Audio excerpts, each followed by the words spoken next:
జనసేనతో పాటు ఏపీలోని ఇండస్ట్రియల్ వర్గాల్లో ప్రముఖ పారిశ్రామికవేత్త ప్రస్తుతం చర్చగా మారారు. ఎవరిని కదిలించినా ఆయన గురించే టాక్. ఇన్నాళ్ళు ఎలాంటి ప్రచారం లేకుండా చేసిన సేవలను, జనసేన బలోపేతానికి అజ్ఞాతంలో ఉంటూ చేపట్టిన పనులను తలుచుకుని ఆశ్చర్యపోతున్నారు.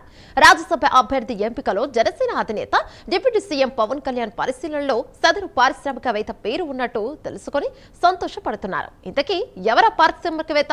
ఈ స్టోరీలో చూద్దాం.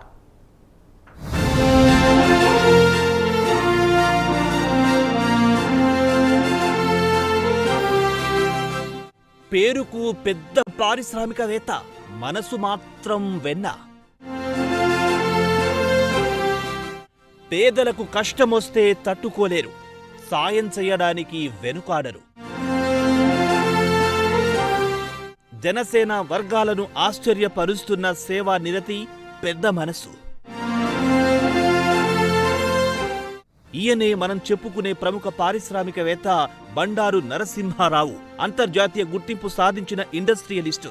తీరికలేని వ్యాపార సామ్రాజ్యంలోనూ కాస్త వెసులుబాటు కల్పించుకొని జనసేన పార్టీ బలోపేతానికి ఎంతో శ్రమించారంటే ఆశ్చర్యం కలగక మానదు. బండారు నరసింహారావు జనసేన కోసం ఏం చేశారన్నది పార్టీ అధినేత పవన్ కళ్యాణ్ కు తప్పితే అతి కొద్ది మందికి మాత్రమే తెలుసు.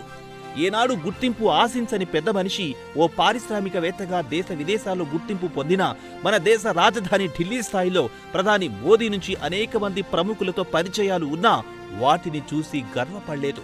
తన పరిచయాలను సమాజ సేవకు వినియోగించారే తప్ప ఎవరి నుంచి సొంతంగా ఎలాంటి ప్రతిఫలం ఆశించలేదు బండారు నరసింహారావు. ఈయన పేరు చెబితే ₹1 పెడతారు తప్పితే రూపాయి ఆశించరని చాలా గర్వంగా చెబుతారు.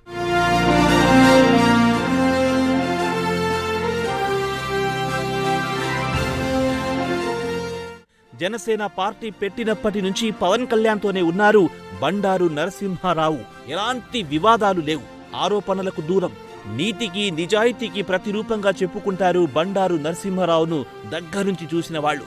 అజ్ఞాతంగా నరసింహారావు చేస్తున్న సేవలను గుర్తించి 2024లోనే మచిలీపట్నం లోక్సభ అభ్యర్థిగా పోటీ చేయించాలని పవన్ కళ్యాణ్ భావించారు. కానీ కొన్ని సమీకరణాల వల్ల అది సాధ్యం కాలేదు. అయ్యో, టికెట్ రాలేదని బండారు నరసింహారావు నిరాశపడలేదు. ఎప్పటిలానే జనసేన విజయానికి ఛాయాశక్తులా పనిచేశారు. పవన్ కళ్యాణ్ మాటంటే గురి, పవన్ కళ్యాణ్ ఎంచుకున్న బాటకు మంత్రముగ్ధులయ్యారు. అందుకే జనసేనానితో బండారు నరసింహారావుకు బలమైన బంధం ఏర్పడింది.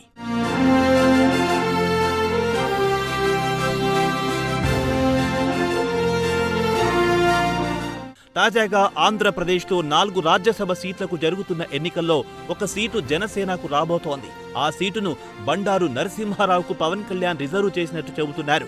నాడు మచిలీపట్నం లోక్సభ సీట్ ఇవ్వలేకపోయినా ఢిల్లీలోని పెద్దల సభకు నరసింహారావును పంపితే అది 100కు 100% న్యాయం చేసినట్టుగా పవన్ కళ్యాణ్ అభిప్రాయపడుతున్నట్టు సమాచారం. క్లీన్ ఇమేజ్ ఉన్న వ్యక్తిని రాజ్యసభకు పంపించాలని పవన్ కళ్యాణ్ భావిస్తున్నారు. బండారు నరసింహారావు ఆ కోవలోకి వస్తుండటంతో మరో ఆలోచన చేయడం లేదంట జనసేనాని.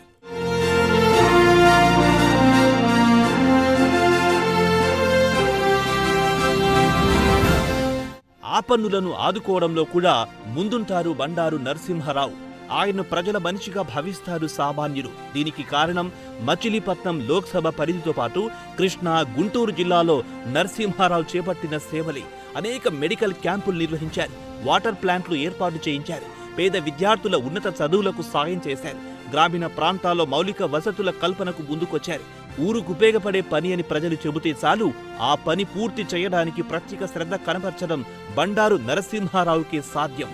ప్రజా సేవలో మమేకమవుతారు. కొన్ని గ్రామాల్లో సమస్యలను స్వయంగా గమనించి స్థానికులు అడగకుండానే సాయం చేసి స్థానికుల గుండెల్లో చెరగని ముద్ర వేసుకున్నారు.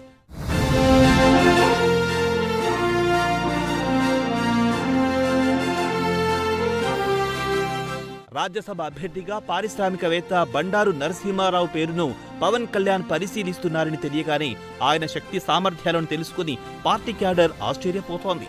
ఢిల్లీ స్థాయిలో లైజనింగ్ చేయగల ధీశాలి, అనేక పరిచయాలున్నాయి. ఆ పరిచయాలను ఎప్పుడూ సొంతానికి వాడుకోలేదు.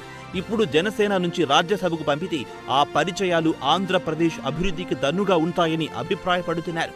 ఆంధ్రప్రదేశ్ను అత్యంత వేగంగా మరో గుజరాత్లా మార్చేందుకు బండారు నరసింహారావు చక్కటి అసెట్ అవుతారని పార్టీ శ్రేణులే కాదు, ఆంధ్రప్రదేశ్కు చెందిన ఇతర పారిశ్రామిక వర్గాలు భావిస్తున్నాయి. అటువంటి శక్తి యుక్తి ఆయనకే సొంతమని చెబుతున్నారు. మొత్తంగా బండారు నరసింహారావు ఎంపిక జనసేనకే కాకుండా ఆంధ్రప్రదేశ్కు కూడా మహాశక్తిగా ఉపయోగపడతారని సర్వత్రా ముక్త కంఠంతో వినిపిస్తున్న మాట.